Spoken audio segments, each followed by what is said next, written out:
जय श्रीराम मैत्रिणींनो, आज आपण मुळ्याची शेंग बनवणार आहोत। तर मी ती मुळ्याची शेंग स्वच्छ धुवून आणि निवडून घेतली आहे। ह्याला आता आपण एक उकळी काढून घेऊयात। बुडेल इतपत पाणी घालून आता उकळी काढण्यासाठी आपण त्याला गॅसवरती ठेवून एक छानशी उकळी काढणार आहोत। तोपर्यंत आपण गॅसवरती हे भांड ठेवलं आहे, त्यामध्ये तेल टाकून कांदा भाजून घेऊयात। एक मोठा फळी चमचा तेल टाकत आहे। आमची 2 माणसासाठीच भाजी असते, म्हणून आमचं सगळं थोडं थोडं साहित्य असते।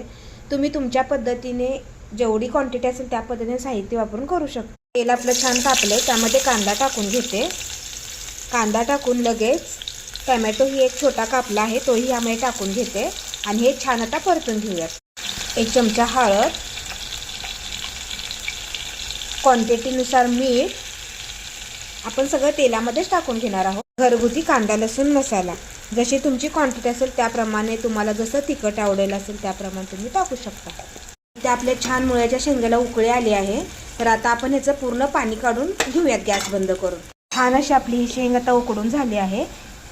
आपले हे सर्व मसाले भाजून झाले आहेत। आता ही शेंग ह्यामध्ये टाकून घेऊयात आणि छान मिक्स करून घेऊयात।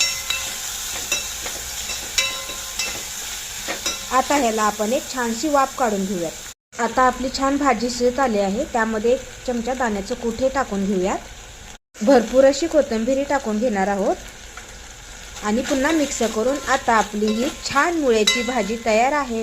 सांगा तर मैत्रिणींनो, कशी वाटली तुम्हाला ही मुळ्याची भाजी? आवडली तर लाईक करा, बेल बटन दाबा, सबस्क्राईब करा। जय श्रीराम।